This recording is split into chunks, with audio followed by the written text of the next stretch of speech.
Awesome. Okay, good evening, everyone. I'm Dana Goen, she, her, from the Wolf Conservation Center, and I'd like to welcome you all to tonight's webinar, Carnivore Coexistence in California's Central Valley. With us tonight is Petros Chrysafis, who will be reflecting on his experiences as an independent human-wildlife conflict specialist in Central California. As you heard, it's very warm there right now. He will discuss his experience deterring mountain lions, coyotes, bobcats, gray and red foxes, and black bears in chaparral foothills, high elevation old growth forests, and grassland habitats. During his talk tonight, he will also discuss how he approaches conflict cases and his protocol, as well as what has worked, what has not worked, and what research he has done in the area. Petros is an independent human-wildlife conflict specialist in California's Central Valley. His work largely consists of predator and livestock interactions, habituated animals, and property damage caused by wildlife.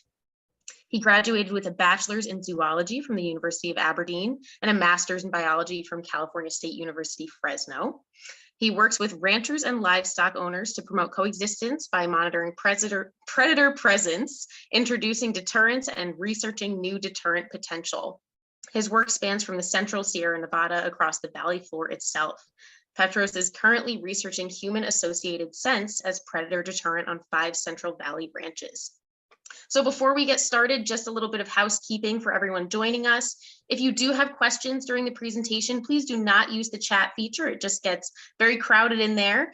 Instead, please type them into the Q&A box in your control panel. It should be at the bottom of your screen, and we'll address them at the end of tonight's presentation, or as many of them as we can. And a recorded version of this webinar will be available within a day or two on the Wolf Conservation Center website. So with that, I think we're good to go, and I'm going to turn the time over to you, Petros. Thank you. Awesome. So thanks for joining, everyone. I'm just going to go ahead and share my screen with you all. I want to apologize ahead of time if there is a cat that makes an appearance. My cat loves to show up on camera only when there's meetings. It's like the world's shyest cat, but if I'm in a meeting or something, he's not going to come over and meow. So it is what it is.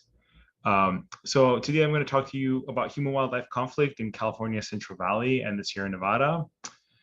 So a little bit like from the intro, basically, I always have this about me page right here. So yeah, the good stuff. I graduated from the University of Aberdeen in Scotland. I'm from the California State University in Fresno. I got my master's, and I'm originally from a tiny island in Cyprus, which is off Greece. That's where I was born and raised, and then I went to Scotland, and I came to the US. I founded Predator Detection and Deterrence in 2017 because I mostly just started doing this, and I figured I need some sort of official umbrella to continue doing this. And it all started with a coyote and a friend of mine up in the foothills, and then word of mouth kind of spread. So, I figured I need to formalize this in some way, shape, or form. My work is camera trap work, non-lethal deterrent measures, and outreach. Predator Detection Deterrence is not a nonprofit. We do some camera work for consulting companies for profit, but that money gets used to gets moved to the non-lethal deterrent kind of side, because that one is usually the one that we don't charge for. I'm gonna just give a small disclaimer at the beginning. I have removed any pictures of dead animals from the presentation. I like making it as more accessible as possible, and I know a lot of people don't like looking at this sort of thing, especially not if it's your afternoon. But I will be talking about dead animals and injuries and all that kind of stuff. So that's something to keep in mind on. And then the animals in the pictures that you're going to see from the trail cameras may not be the individuals in each of the stories. Some of the trail camera pictures or camera trap pictures, I have to kind of keep confidential because they show key locations and stuff like that. So when you're working with stakeholders, it's always keeping the cases anonymous, because human-wildlife conflict can sometimes turn into human-human conflict, and that's not particularly good.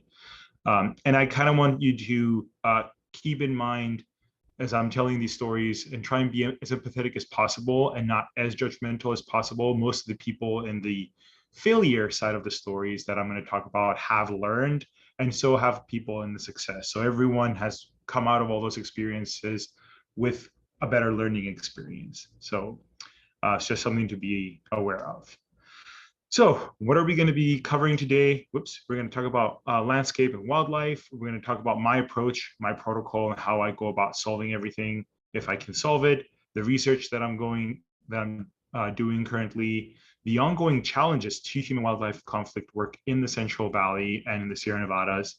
And I'm going to tell you some stories about, my own failures and my own learning.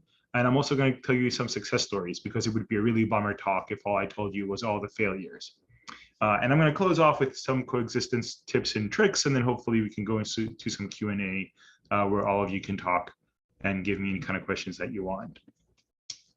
So what do I work on, right, in terms of landscape? Well, the Central Valley and the Sierra Nevada are kind of a mix of habitats based on, the valley floor, and as you keep going further up in the mountains. At the very top, you have old growth forests and high elevation forests. That's where usually it's free range or grazing cattle that are just grazing around. I guess free range is the right word for it, but it's grazing cattle or grazing livestock. And then moving down is the chaparral oak forests, which are usually big areas of like grass and a bunch of oaks, placed around, as you can see in the picture in the middle. And then we have grassland and shrubland areas. They're mostly no trees present in those areas. They're just either grass or shrubs and desert. And then we have agricultural habitat, and then we also have urban habitat. So the agricultural habitat is mostly almond trees or grapevines, all the kind of stuff that you see there. And then urban habitat is usually the suburbs of Fresno and other cities. Not so much in the main areas of Fresno, but if there's green space, there's a potential for conflict. Each of the landscapes poses its own unique challenges, right? High elevation has access issues. So sometimes my car can go to these places because they're dirt roads or they're highly impacted roads. Also, sometimes, you're looking to find cows and the nearest road for you is, 3 miles downhill or uphill. So you have to move around. And that is a problem, especially for someone who works alone. Another one of the main issues is limited deterrent range. So a lot of the devices that you see I'm going to talk about kind of have a limited or even a wider, but usually it's a more limited range because there's trees, there's hills blocking everything. So it makes the work a little bit harder. With chaparral oak, the big thing, especially in the heat now, right, is that there's usually limited water and shade areas. And those increase the conflict because, predators or any kind of wildlife really will often try and find water. And the same goes for the livestock and the same goes for shade. They'll both kind of congregate in those areas. With the grassland and shrubland and desert areas, again, access is a problem. A lot of these areas are privately owned, or you have to go through privately owned areas to get to the publicly owned land. And sometimes people don't want you on their land and so forth. Unfortunately, there's also not really a lot of good camera or deterrent spots. When you have no trees to mount stuff off, you can probably put a fox light on there, but I don't know how many of you have worked with livestock and, in your life, but cows or horses are very curious creatures, and they'll come and mess with the deterrents and, put them on the ground, remove their effectiveness entirely and so forth. And another big factor is that animals move more in open space, especially because water can also be limited or food can also be limited. In agricultural areas, it's harder to determine wildlife movement. You have areas of the same kind of monocultures all throughout. It's kind of hard to tell where the animals are going to be attracted to and when they're not going to be attracted to. And also the environment itself is high reward. So if you have grapevines, for miles on end, it doesn't matter where you try and put the deterrents. In coyotes cases, most of the time, if the coyotes know that there's grapes there, they'll just risk it and try and eat, and they'll also get rewarded for it. So it's kind of hard to limit the deterrence to a particular range for it to be effective.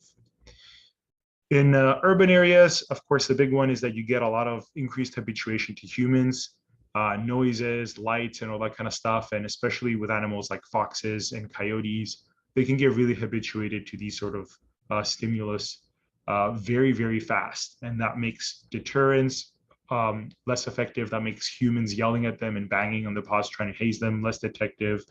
less effective, and so forth. And also, interestingly enough, the conflict in some cases can be specific to the location.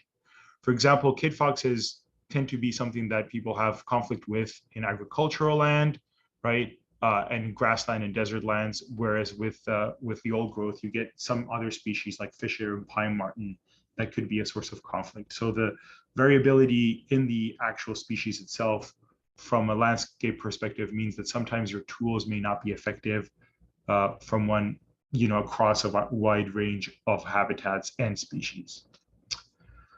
So what do I interact with the most? These are the common conflict species that I usually have some sort of interaction with: bobcats, black bears, cougars, coyotes, foxes, red, kit, and gray. Red foxes in California, with the exception of particular populations, are considered invasive. So more often than not, it's a case of me verifying if it's a red fox or not. And then some people take matters into their own hand in that perspective.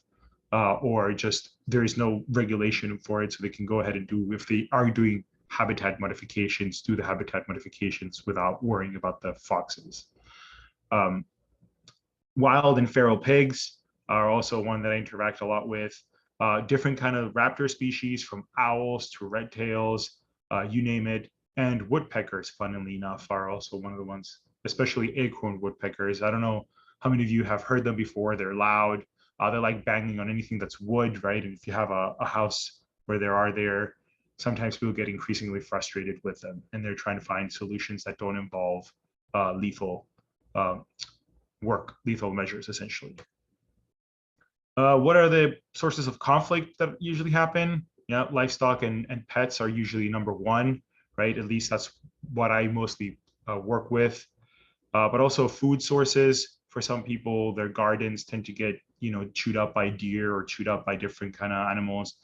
Food trees with bears, they like to go after apples and that kind of stuff. And sometimes, unfortunately, pet food left outside. Water is now starting to become an increasing one. The water itself is not a main source of conflict. Well, it is in California, but not for human-wildlife conflict. But water itself is not the main source, but water is an attractant for both animals. Sometimes the livestock themselves like to destroy or move around or alter water sources, and that impacts the wildlife. And so wildlife has to come closer to the water, and all sorts of things happen. So ideally, my goal is to keep wildlife as far away from livestock as possible. And we'll talk a little bit more about that in a second, but yeah. Extreme heat events, surprise, it just so happened that we're at like the highest that the valley has seen over this month, right? 115 today for me. So heat events aren't necessarily in and of itself, again, a source of conflict, but you are looking at wildlife that is seeking to find more shade and is seeking to find more water. And the name of the game when you're placing deterrence is that you want to put the animals at ease. You don't want the reward for what they're going to get to be worth the potential risk that the deterrents place. And when you are pressured by heat to find water and shade, you are more likely to go out of your comfort zone to get any of those two things. So the more heat, and the more days the heat goes by, the more thirsty animals get, the more they seek shade, the more likely they are to come closer to human structures, because that's where usually water and shade is, and therefore the more likely conflict will arise. Shrinking habitat is another big one. Sometimes, we develop in places that, wildlife has been there, and so we are pushing them out, we're moving them around, and also with wildfires, which I think is the next one. Yep, the habitat is shrinking, it's changing. Reliable sources of food that were there before are no longer there, so wildlife is more on the move trying to find them, and the more on the move you are, the more, again, there is a chance of some sort of conflict to arise. And roads are another big source of conflict. We have a lot of animals that get killed in roads through, trying to cross over our highways and stuff like that. And there is some work to be done by some really good people on luckily putting a lot of wildlife passages on there. That's not something that I do, but that is a source of conflict, because you get animals that tend to get hit And it's not just the animal's life, it is also the car damage, the potential obstructions that could cause, the accidents, potential human life that can be lost. So it's not just the animals, even though, you know, we like the animals and we obviously don't want to see them get hit by cars.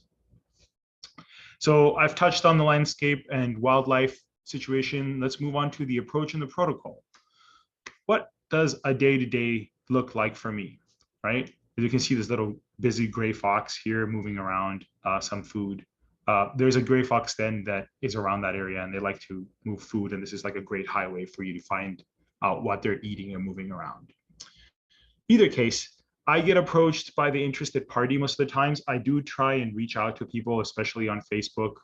I'm part of a large a variety of Facebook groups, and usually that kind of gets the ball rolling in terms of me reaching out and saying like, hey, maybe I can help you with this problem without you having to shoot the animals or without you having to destroy something, right? We talk a little bit, we try and assess the conflict and try and figure out what it has been done and what will be done.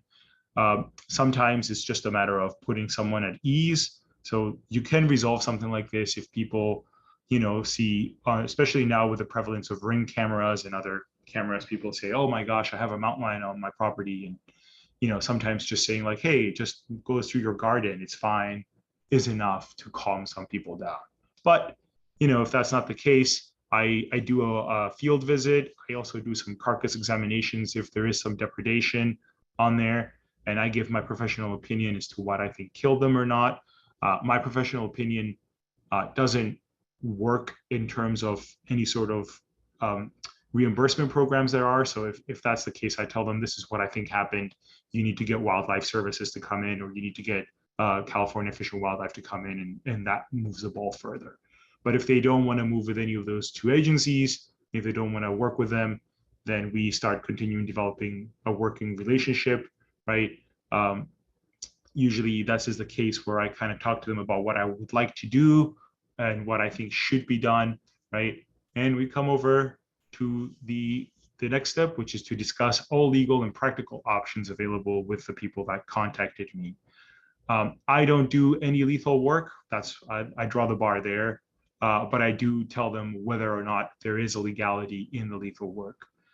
We can talk about that in the end if you want, but I usually just kind of like to lay out all the options. I think when you're talking about people that may not necessarily be on the same page with you all the time, trying not to hide anything and trying not to make it look like you have an agenda opens a lot more doors than it closes. So I like to mention it, but usually I try and say, hey, before we go down that route, let's go down deterrence, right? Let's go down monitoring and making sure that this isn't a one-off incident, or this isn't, or this is something that can be easily, you know, prevented in the future. So assuming they say, yep, let's do it, right? I go on the property, I deploy equipment, monitoring equipment, usually in the form of camera traps.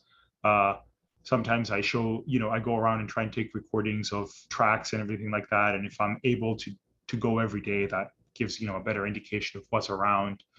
And then we go around deploying deterrents. And we'll talk about the tools of the trade in a bit, but usually I try and fit the deterrents to the habitat that there is there and to the wildlife that I know is there, or if there is, you know, livestock depredation, to the wildlife that we are trying to deter, so the different species. Then the long-term plan essentially is to monitor the situation, develop a long-term coexistence plan with the stakeholders, and at some point on, you know, let them take over that coexistence plan. So what I like to do is I give them, you know, we go about it for however long they're comfortable with. Then I give them a PDF or a document that says, hey, this is what you need to do in case your regular deterrents fall through. This is what you need to do if something else happens, right? Or if you lose your deterrents or stuff like that. And that lets, you know, I take the training wheels off and I let them do their own thing. So here's an example that I have. In this case, if it's a cougar depredation, I visit the site, I determine the cause of death, right? And I say, yeah, it is actually a cougar, or it's not a cougar. Here's what you can legally do if it is a cougar, and here's what you can't legally do if it is a cougar. Here's who else you can talk to, right, about it. But assuming they want to talk to me and they want to work with me, then we put out camera traps. or trail cameras. The terms are interchangeable.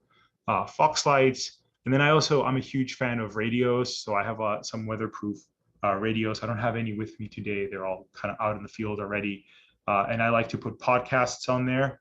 And so the podcasts are human voices, and they like to they usually keep cougars at bay. And I like podcasts because there's usually not a whole lot of dead air, and they're usually an hour long. So I download a bunch of podcasts and I put them on there. And that means that, rotating wise, the animals won't hear the same voices all throughout. And also we discuss fencing options, right? That is, like, fencing is one of those things that works indefinite. So we discuss it. Can you put fences out? Can you afford to? What can you do? What can't you do? And we move on from there. If that doesn't work, right, we try different deterrents and different strategies. There's a lot of stuff in the toolkit. And so we just try everything that works, right, until eventually something clicks. How do we know that something clicks? That's part of the challenges of the job. But usually if there's a lull in activity, so if the animal is still present on site, but doesn't go after any livestock, then that's considered a good thing. If the animal is removed from the site, in either way, sometimes it's not even just the animals are like, this is too much of a hassle, I'll go somewhere else. That's also a success, right? And then if the baseline activity occurs, we go to the long-term monitor plan, securing funding, and establishing a long-term rotational plan for all these devices and how to go about coexisting with me not as involved.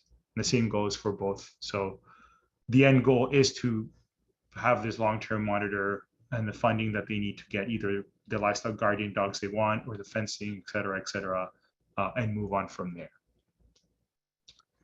So a little bit about the research. Dana mentioned it as well. So I'm looking at the idea of household smells and how they can be used as a deterrent. The idea here is that we want the animals to think that there is a human on site, right? This was something that I've talked to ranchers in North California, and they've been implementing it, and they say it works. So I figured, okay, let's actually gather some data and see whether this actually works or not. So I looked into my head and I said, what would a good hunter do when they're hunting, right? Try and mask their smells, try and mask their noise, try and stay as still as possible. So what would a bad hunter do? Because that's what I want to emulate in this situation, right? And so I put out detergent. I put out soap bars. I put out really, really smelly axe spray and stuff like that. And we just collect all this scents and put them out in different areas away from wildlife, so they can't actually smell it directly. They can't pinpoint the source of where it's coming from, because I want to give them the impression that there's a hunter at a tree stand.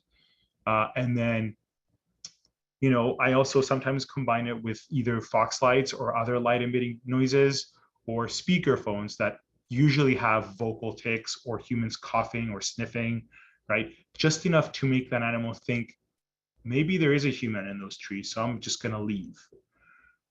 It's been really promising so far. So here are the number of occurrences in a couple of ranches, and this is ranch number 1. Week 4 was when we placed the deterrents, right?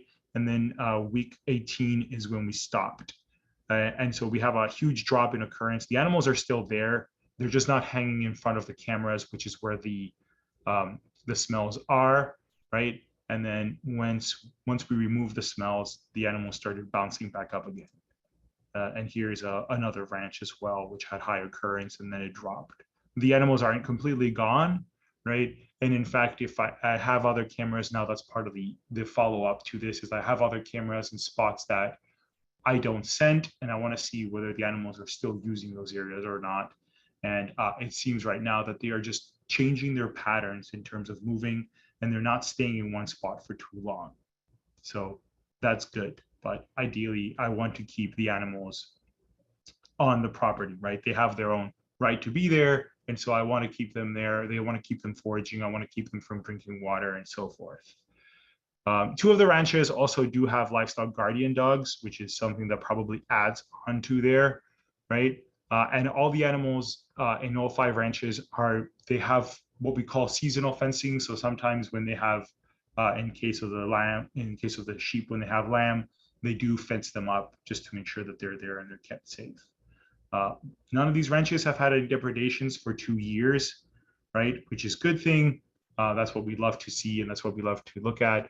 But I am very cautiously researching this more because there are a lot of factors into this that I want to make sure that I look into before I come up and say, hey, look at all this cool stuff that I found, right?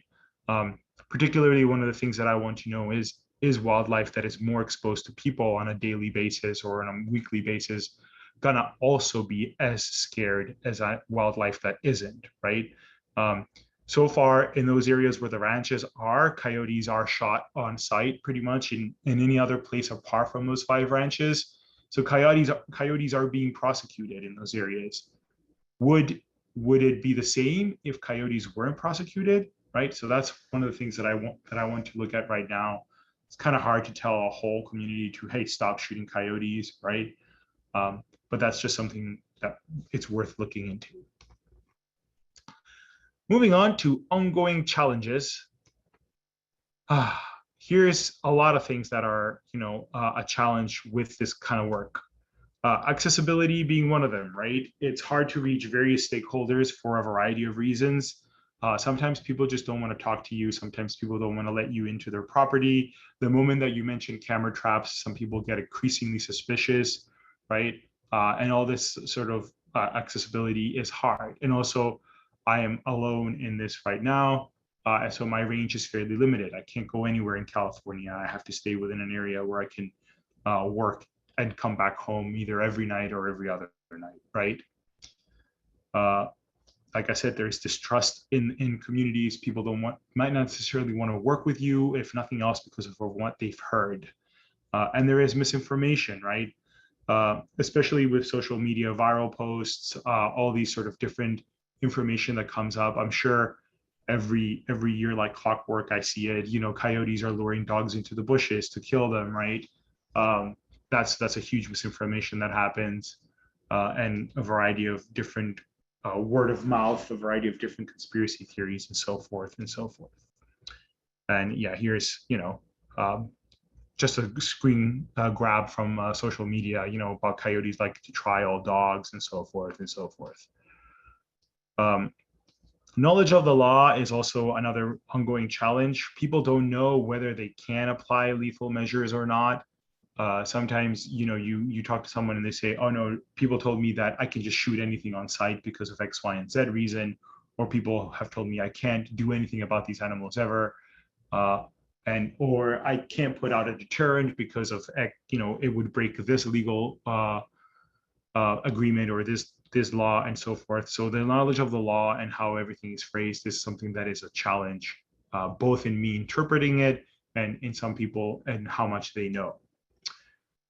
Unfortunately, increasing political divide is also one of the ongoing challenges, right? There's a lot of conspiracy theories. There's a lot of tribalism in association with certain issues with others. So people tend to echo their own opinions. And if you come in and say, hey, I don't want to do this, or this is not true, then immediately you kind of get associated with a different group, and they may not necessarily want to work with you, And unfortunately, it doesn't just work with one particular group, it works with all of them, right?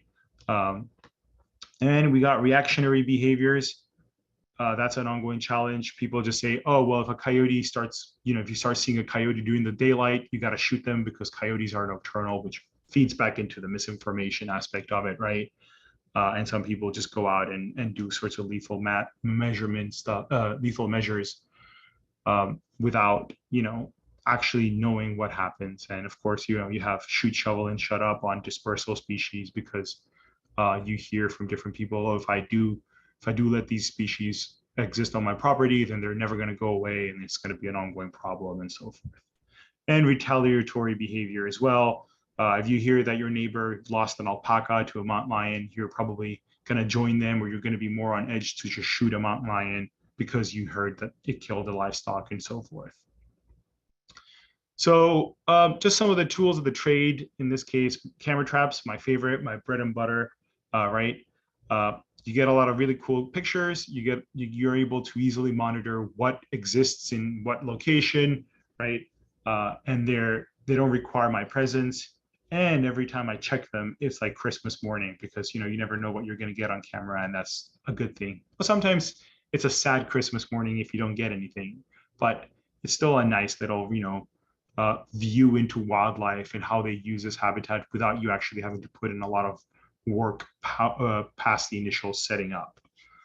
Fox lights, I'm sure you've all heard of them. It's the little yellow device right here. They basically emit either noise or lights, and they have a really huge range. We usually put them on T-posts, and they do a really good job at like emulating a human walking around with a flashlight. And so animals that see that at a distance will say, okay, there's humans there. We're not gonna go over there. Critter getters and other various noise and light emitters. I like critter getters a lot. I usually use them with trash cans and bears. So you put the critter getter, it emits a lot of noise as soon as it's motion activated, and it emits a lot of flashing lights. And that scares the wildlife away, which is really funny to catch on camera, but also it does a really good job at that. And most of the animals will still exist in the area. They just won't go to that area that makes the annoying beeping sound and the flashing lights.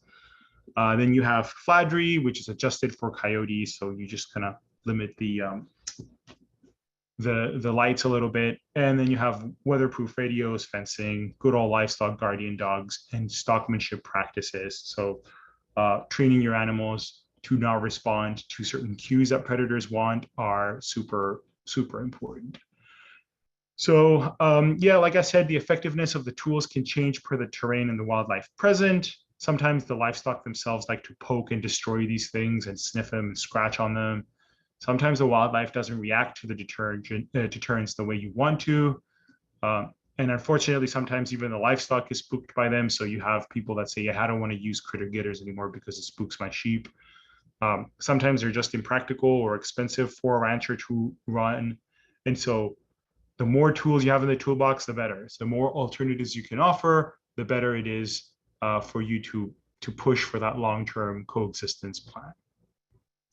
Here's a nice little camera that was pushed on the floor, on the ground by cows, right? And then got peed on by coyotes and kid foxes. So just goes to show is, sometimes livestock doesn't want to, actually help you out. So we're going to go into the stories of failure and learning here. This is a story I call the Coyote Creek. Basically, the long story is, or the long short of it essentially is that I was contacted by a landowner in the foothills. They had coyotes in their backyard. Their dogs were outside, were inside, but they went outside to go potty, but they were always worried that the dogs would get attacked by coyotes as soon as they went out. I went on site, I put up a bunch of cameras everywhere, and I saw, I did see a pair of coyotes. And even as I was on site, I saw that the coyotes would actually come really close to us. They seemingly were habituated. They weren't deterred very easily, especially by a 260 pound guy flapping his wings and yelling at them and stuff. So that was kind of a flag. So what we did was I kind of poked around. They didn't have any pups around, which is usually when coyotes are at their most, like, I would say, skittish phase is when they have pups to take care of and they're trying to escort you away from puppy rendezvous points. On the site, they didn't have any food access, so the owners didn't leave any food out for anything. But the landowners did become uncomfortably increasingly uncomfortable with the coyote presence. So I got an email one day from the husband of the lady that was scared of the coyotes. Essentially said, hey, you know what, we're just going to go ahead and ask someone to go and shoot the coyotes because we are very, very uncomfortable with this, which is a sad circumstance. Later on, about a month later, they found out that a neighbor from next door was actually leaving food out for the coyotes. And so that was a big problem in and of itself because the coyotes started associating humans with food. And that was what led to their eventual demise. So what did I learn during all this, right? First of all, as soon as new coyotes were seen on the property, I immediately told them, go ahead and start hazing, right? And then also go ahead and talk to your neighbors that are leaving food out for the wildlife. They shouldn't be doing that. It is illegal in California. And not only that, they're feeding coyotes, which, led to the coyote's death, but also it leads to habituated coyotes. And the big thing that I learned about this is that you do require neighborhood or community buy-in for a lot of these measures, and you should, if possible, investigate all those different investigate as much as you can into the neighborhood for things like this, because I didn't at that point contact the neighbors or talk to the neighbors about the coyotes, which is something that I've implemented in my protocol since then. This is another story that I like to call the soap cougar. One of the little ranches that I work with, and I still work with a lot, and they're actually part of my experiments right now with the scents. They had some, they're new into the experiment, but they're still part of the experiment, I guess I should say. They have goats and they have sheep, and they usually sell goat sheep and goat milk, goat milk and goat soap.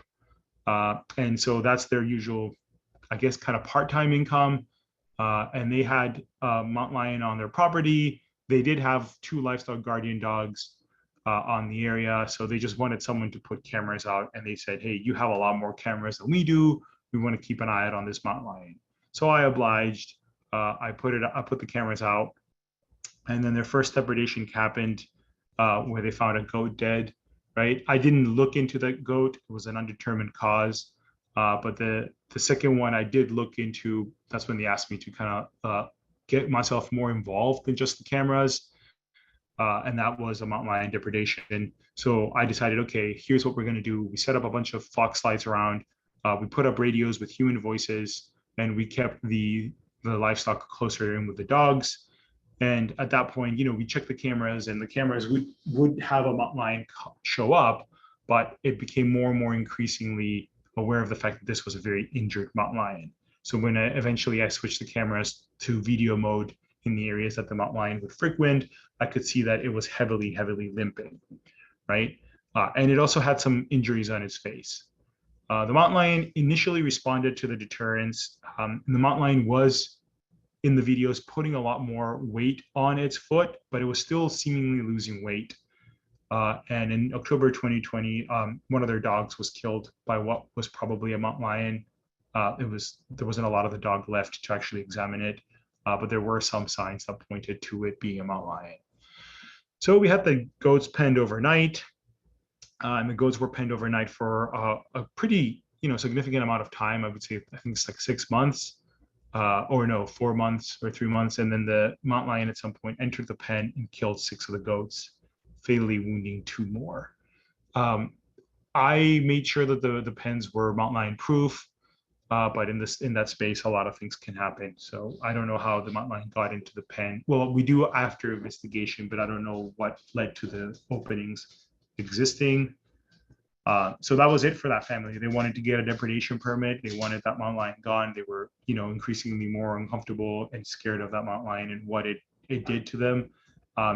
Unfortunately, they didn't, or fortunately, but they didn't get to carry out the depredation permit, because I think about a couple of weeks, or maybe even a couple of days later, they found a male mountain lion that was dead on the side of the road in front of their ranch, and it was hit by a car. So I guess the problem was kind of taken care of by them. I never got to see the dead mountain lion, so I'm not sure if it was the same one, but in either case, after that, the depredation stopped. So I imagine it probably was the same one. So what did we learn from that? Sometimes wildlife can be unpredictable, and sometimes conflict can be inevitable no matter what you do, right? Sometimes there's nothing that can be done. It's part of living in the wilderness with animals, right? This animal was injured. The sheep and the goats, as we found out later, it was also killing other livestock from other areas around a radius that made sense for the mountain lion to be. So it was sustaining on a lot of these things, but it was still losing weight. So it was still stressed out, or, the injury was worse. I don't know if there was an infection involved or whatever. I never got to hear anything more about that story. But sometimes there is an inevitability to it that, I think everyone needs to accept. And the last story is the one that I call the political coyote. This was one of my very first cases, and it essentially taught me to be very, very careful about what I say and what I talk about while I'm talking to stakeholders, right? Because initially the landowner was very friendly. He heard from a friend that I did some coyote deterrence for them, and they wanted to do it themselves. And as you get to talking to these people, especially when you're walking on their property, the conversation shifted to wildlife management, politics, science, and all that kind of stuff. And I had at that point not learned to keep my mouth shut about certain things. So I wasn't very good about being flexible and letting people have their opinions. I wouldn't consider myself confrontational either, but when there was that clashing of both the opinions together, the landowner asked me to just not come back. And he said, we are politically way different in the spectrum.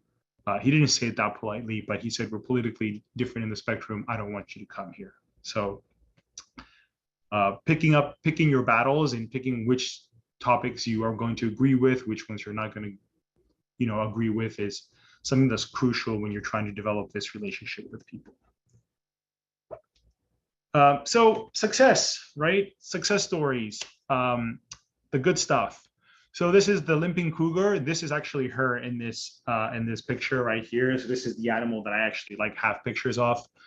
I put cameras in this conservation easement for another research project, right? But there were cattle grazing adjacent to it. And during the project, I caught pictures and videos of this cougar right here who was limping, right? And immediately I had let the neighboring rancher know. I wanted to tell them, I wanted to say, hey, there's a limping cougar, right? It's not usually injured animals are more prone to conflict, so let's do something about it. He was super reluctant to actually do anything. He was like, no, I don't want to do anything. I'm not concerned. If I see the mountain lion, I'll shoot it, and so forth. And so that was the dialogue. But I kind of urged the need to act fast, and I kind of urged the need to try these things out, because I told them, even if you do see the cougar and you kill it, that's fine. But in the meantime, you might have lost calves, or we might have lost cows to her. So he was kind of hesitant initially, but the people around him that knew him kind of put some indirect pressure at him to try and implement these things, and so they were all implemented and set up there. The rancher now, having seen what deterrence can do, is a long-term collaborator. He often brings new people into the fold. He recommends me to people. He talks to other people, and he talks, hey, this is stuff that actually works, and this is a guy that knows what he's doing. So this is the same mountain lion 2 or 3 years later, right? Or at least I think it is. It's a female, and she had cubs, and this was our resident female. So we have one female that is, we see a lot in that territory. So she's still here, which is, a good thing at least. Or if she isn't, there's another female thriving in this area with cubs, which is also a good thing. So what did we learn from that, right? Community involvement is super valuable, especially if you have an in to get to talk to someone, or if you have someone that can put some indirect pressure to someone that you want to get to. Monitoring and proactive implementation of deterrence is super crucial. There's no need to wait for a depredation to happen. You can start earlier than that, and that helps a lot, right? And the rancher appreciated the warning regardless of what they wanted to do. So just by me talking to the rancher, and even when he said, I don't want to do non-lethals, right? And I respected that opinion. I was like, okay, that's fine. I think it's wrong, but it's your own, do whatever you want to do. He appreciated that warning, and that kind of opened up that communication back and forth. And in this case, we just kind of let her exist, and she got better. She's not limping anymore, and that's the good stuff, right? That's what you want to hear, and that's what you like to hear. I call this one Coyote Ugly. So this is another one of those landowners that was terrified by coyotes on their property. She was scared that they would also attack her indoor dogs, and the coyotes terrified her because they were ferocious and mean and all that kind of stuff. She wanted to get rid of them, but her husband in this case disagreed. More often than not, it's actually the other way around. But that in this case, that's how it was. And this was a pretty simple thing, right? I set up a bunch of cameras. I showed her pictures initially. I tried to make them really nice pictures. So like this coyote right here, And then eventually I let her be in charge of checking the cameras and looking at the footage and looking at what happened. And she very slowly grew to like coyotes and then eventually named them. So that's what I really like to see people when I consider it a huge success when people start saying, oh, I've named the animals, right? And the stakeholder involvement itself can make a difference in how they look at them. So give them the tools to go out and do things by themselves, gives them a different understanding of how nature works. I see this a lot, especially with like mountain lions and stuff. When I tell them, hey, you know what? I've hiked a bunch on these hills and stuff. I've never even seen a mountain lion in my life. You have nothing to worry about, and all that kind of stuff. And tackling those misconceptions when you have something practical to show them is a lot easier than just saying, trust me, I know what I'm talking about. And the last thing is that obviously fear shouldn't be discarded, right? If people are scared of a particular animal or whatever, you shouldn't just be like, oh, deal with it and discard that call, as it were, that person being scared of coyotes, because she was very scared. She wanted eventually to get rid of the coyotes, and we didn't want a repeat of the other incident with the habituated coyotes. So the California bobcat massacre, right? There was a lamb depredation on a sheep ranch in the foothills, right? And just looking at the lambs, it was pretty easy to tell that bobcats were there. But in this case, the landowners were the ones that wanted to pursue non-lethal deterrence. They approached me right off the bat saying, we want your help to do all these sort of things, right? The bobcat didn't seem to respond to fox lights or even critter getters. I have a video that I unfortunately can't show you because of confidentiality, but there's a bobcat just looking at the critter getter going off, wagging his tail. So we tried something new, right? Talking to other people that had dealt with bobcats and stuff, some of the other landowners and stakeholders and ranchers, whatever you want to call them, said, hey, try putting hot sauce in key areas, either on the ground or high above, and try using cayenne pepper, right? Just small sprinkles, not enough to obviously hurt the animal, but small sprinkles here and there just to make the area kind of undesirable for the bobcat. And that worked. The bobcat didn't really want to visit the lambing areas anymore. It was still around in the area, just didn't want to visit the lambing pens as much as possible. So that was a good success story. And it just kind of showed me that, thinking outside the box is sometimes required for these animals, right? And the animal's background needs to be considered. Did this bobcat, grow up? This was in a rural town, but it was in the town itself. So the houses were spread out. There was still habitat for the bobcat to exist, but there was likely a lot more noise and a lot more people and a lot more lights. So, and of course, communication between others who implement deterrents and non-lethal measures is crucial to expand your toolbox, and not just other people in California, not just other people in the US, but people across the world should communicate with each other, because what works in a particular area on a particular species might work on yours. So, and I think this is the last one. There might be another one after that. I like my coyote stories.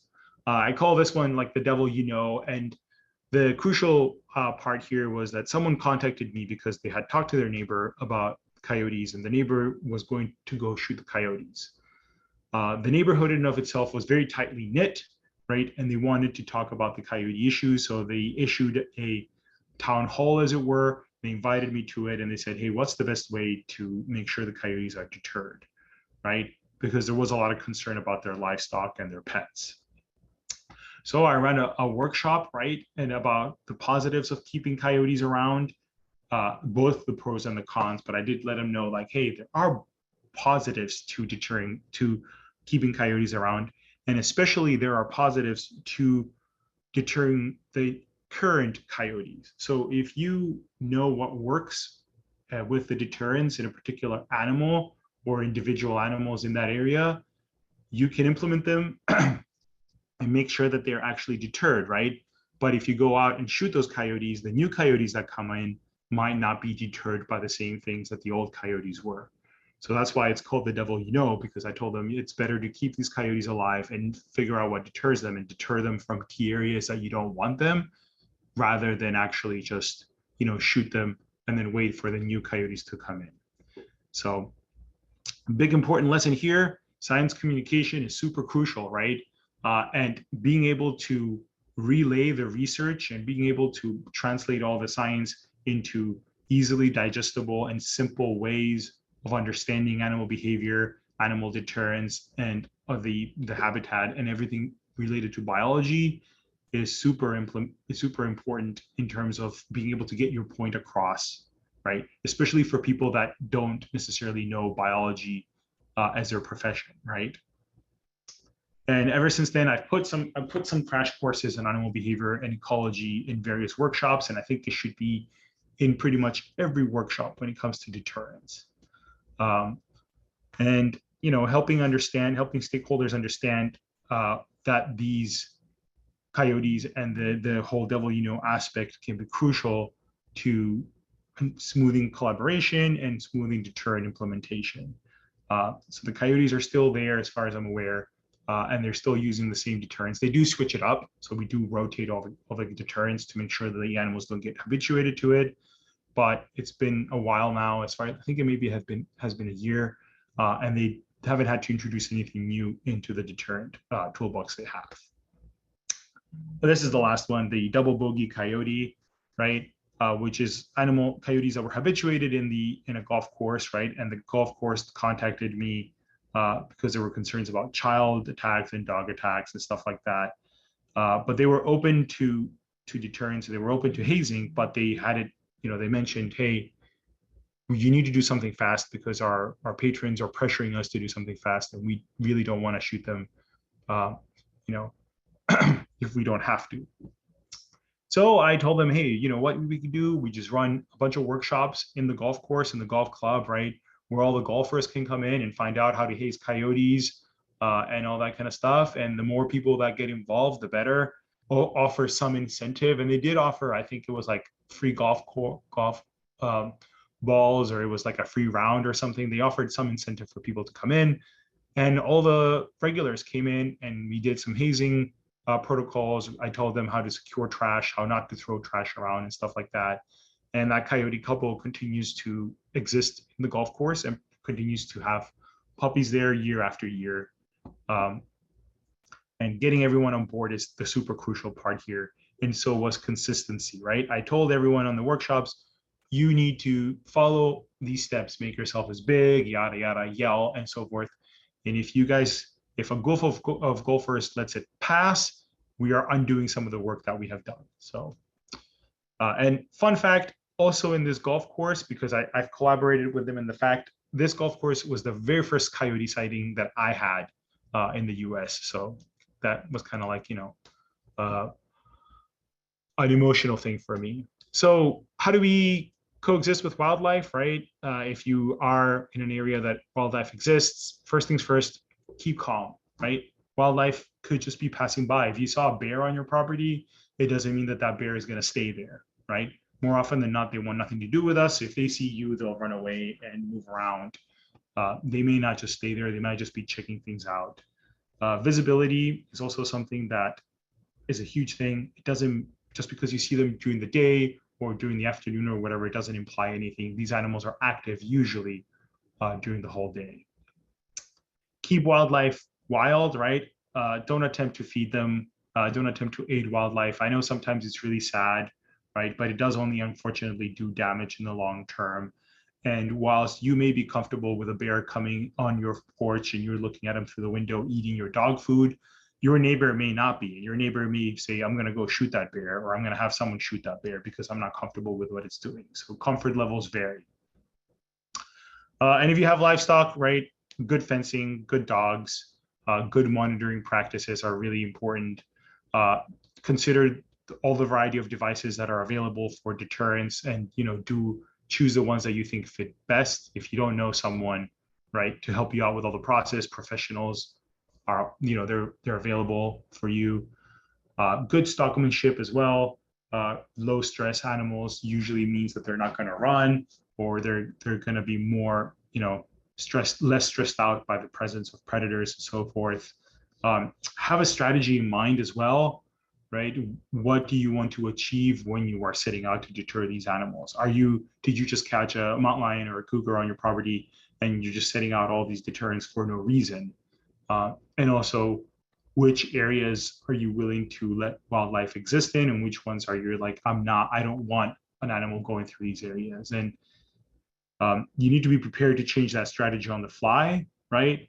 And the professionals in the community matter a lot. So reach out to other people that have done or are doing similar things to learn tricks and tips and more things and how to help you get it all done. So, yep, it's a cute cow and there's a coyote in the same spot. It's possible. It's not hard to do, right? And if you are someone that doesn't really necessarily deal with it apart from like conversations, right? Remember that it's crucial to find some middle ground with people. Social tolerance of wildlife is often what's more important than their carrying capacity. So how many animals an area can actually support. More often than not, in my experience, is whether or not the people that use that land or exist in that land are tolerating those animals. And also keep in mind that misinformation sometimes may not be intentional. There are a lot of information on the internet. Not all of it is true, and not all of the people are out with the intention of spreading misinformation. So they may just be repeating what they saw. Direct confrontation doesn't get us anywhere most of the time, unfortunately. It just digs people in their own trench, right? And if you're like me, you got to understand that you're going to win some, you're going to lose some. It just is what it is. It's not always a win-win. I'd love it for all my work to be happy and win, but that's unfortunately not the case. Innovation and shared knowledge is another one, right? Talk to people in different ways to do setups. And I know a lot of different people have different innovations to do things. And I have some ways to do outreach. So I'm developing a weird board game that teaches people, how effective deterrence can be in a sort of more fun and outreach way rather than just models or papers. So last closing argument or closing talks here, arguments, final thoughts. It's a lot of hard work, right? It is more social work than it is wildlife work. Sometimes the wildlife work is challenging and fun in and of itself, but most of the times you're dealing with people, right? It does have a lot of ups and downs, but it's not all doom and gloom. You just have to be prepared to have a lot of highs and lows throughout the whole thing, right? But the mindset of non-lethals is there and it's changing. It's just changing very, very slowly, right? Will we eventually get into a world where everyone's going to be happy to coexist with all wildlife? I don't know. I hope so. I doubt it. But even so, if the mind change slowly changes, then that obviously benefits everyone involved. With that in mind, I'm happy to take questions here. I don't know if I went over time or not, but happy to go through questions either way. I think we have plenty of time for questions, or at least a few. We've been getting a ton of really good questions that I've been trying to record. So first, thank you so much, Petros. That was an incredible presentation, beautiful photos, really fascinating stories. I personally really appreciate that you not only shared your successes as you did this, but also your failures, because I think that many of us have found that sometimes that's the best way that you learn as you go. Mm-hmm. So we'll go ahead and take some questions now. For those of you who joined after the introduction, we're here with Petros Chrysafis, who just finished his presentation about carnivore coexistence in California's Central Valley. If you do have questions, please be sure to type them into the Q&A box on your control panel. We've been getting a lot there, and I will try to get to a few of them, but I'm sure we won't be able to get to all of them tonight. So the first question, this is just to start you off with kind of a quick and easy one. We've been getting a lot of people asking, can you just quickly explain what fladry is? Because I think a lot of people aren't necessarily familiar with it. Yeah. So fladry is basically a long rope with usually red flags in certain intervals, right? And it flaps in the wind. It was used and currently is mostly used for wolves. So you set it around a fence and the flapping itself seems to be deterring wolves. But there is, if you decrease the spacing between the flags to account for the coyote's smaller size, it does tend to work for coyotes.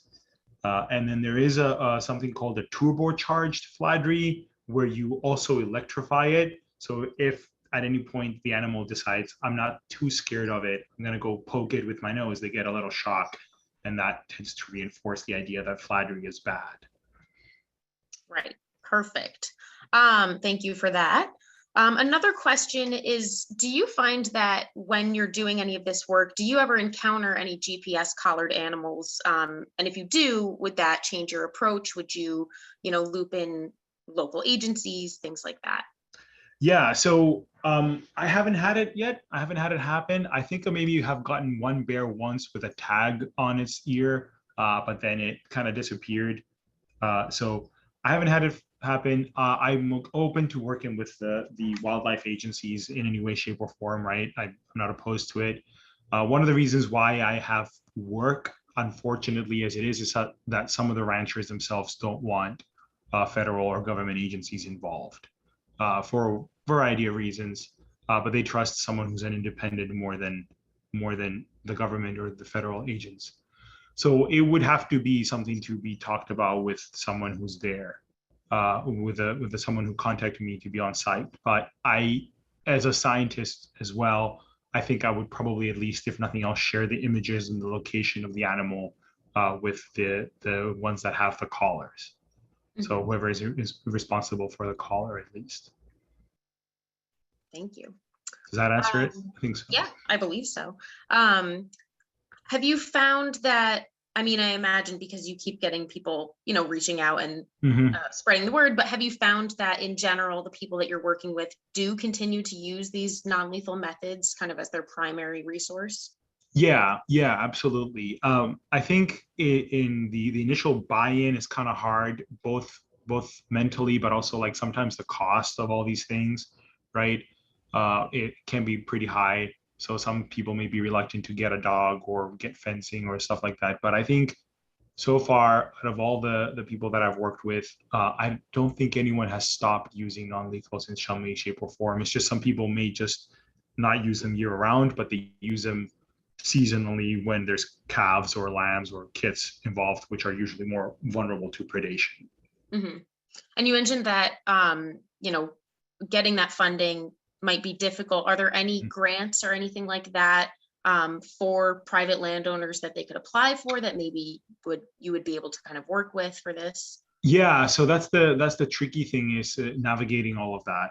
I know that sometimes it depends on whether or not these people are like professional livestock, owners, so they have like cows for the purposes of having livestock, or whether they're hobby livestock owners. So there's a scale there. I haven't really worked with like large scale livestock operations. My biggest ones have been fairly small. Most of the times it's hobby farms or just people that keep some animals for themselves, either for food or milk or whatever. And the grant for that situation is very limited.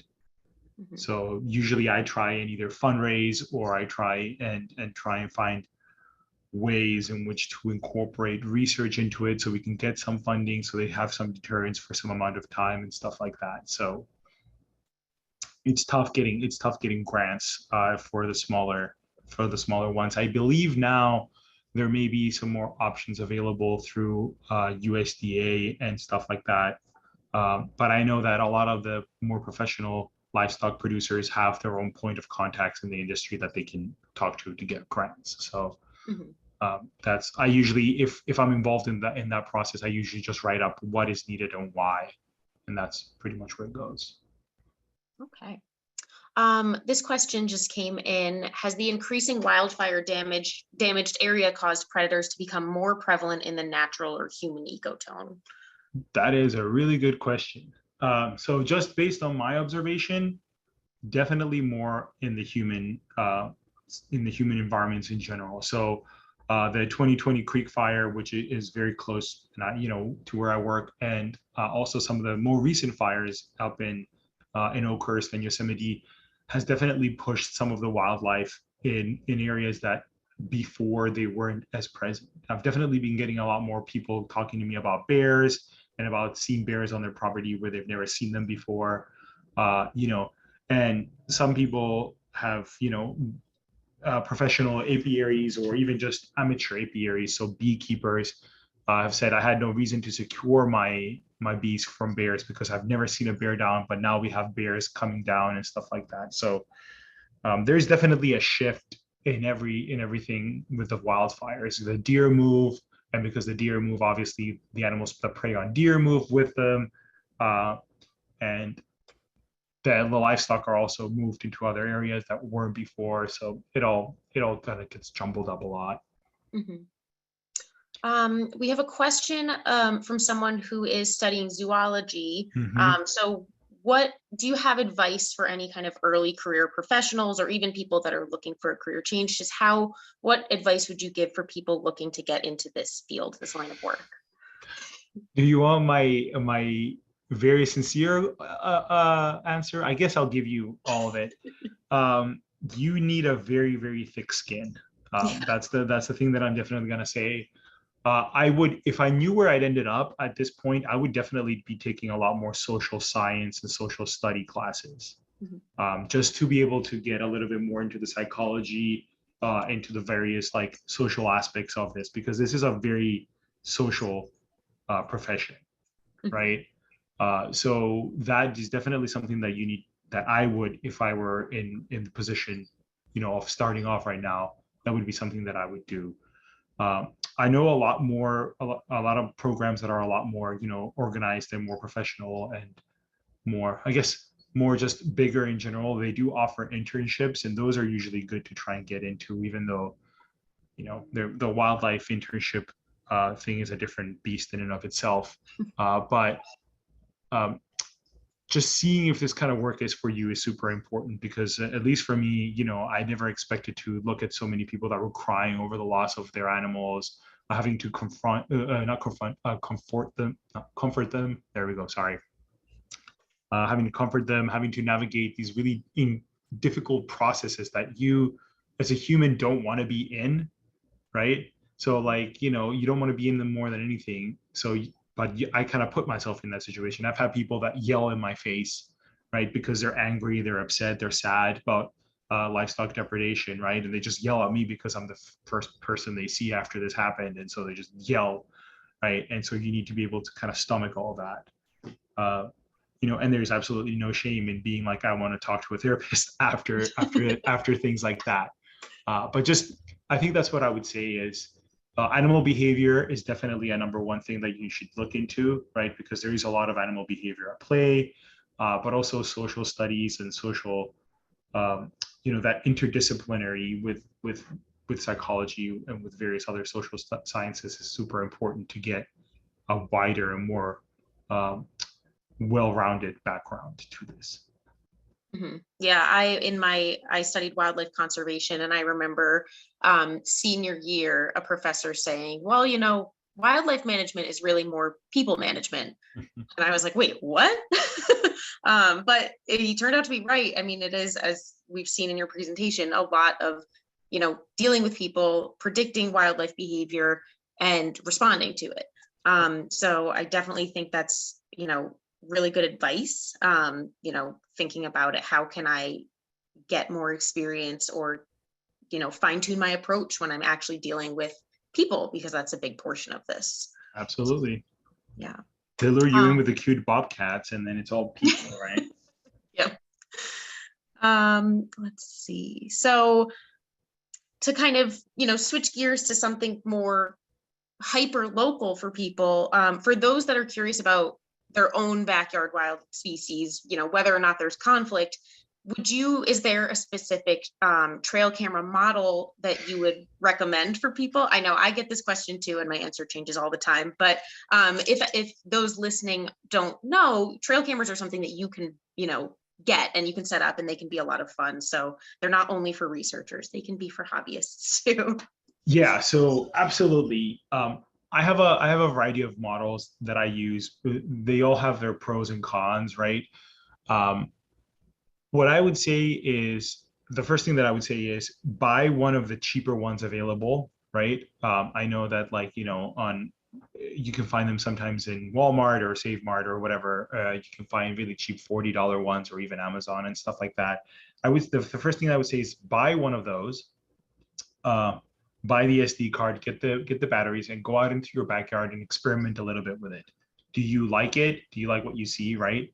And then poke around. The big thing is that my needs are kind of different. So when people ask me about the models, I usually say like, oh, get one of the new Bushnells, right? Or one of the new Brownings, because they usually work. But if you're going to check it every day, you don't need a camera that has long battery life, right? Because if you can just go home and change it. You might want something that has a closer lens situation or a wider lens. So kind of look into that a little bit more.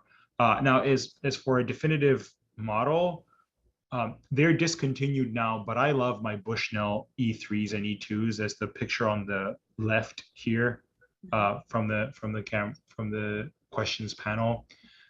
They're discontinued, so you can kind of find them at a high price, but usually they're sold for about $80, and that's great for this sort of camera. If you can't find them because they're discontinued, I know that the Browning Recon Force and Spec Op lines are usually really good. The new model, the Elite HP5, I think is coming highly renowned, and the Bushnell DSK or DS4K are also good models. But I tell people those are like $100, $200 models, right? If you can buy a $40 one and see if that just works with what you want to do with your hobby, right? Then that's perfect. But just be warned, because it can get really addictive, and it can, you end up buying more cameras, then you end up starting in your backyard and spreading out. And you're like, I'm going to go to this place. I went to Sweden over the summer, the winter, and I took with me cameras because I wanted to get a moose on camera. And I was just like, I was like, yeah, we're going to go set up in Sweden. We're just going to set up some cameras because I really want to get a moose on camera. So, yeah. All right. Thank you. Let's see, we're getting a ton of questions. So I'm sorry, everyone, we're not going to be able to get to all of them. But I guess we'll end on. I have my information here. If anyone wants, to reach me out in any of those with questions, I'll happily answer them. So thank you for that.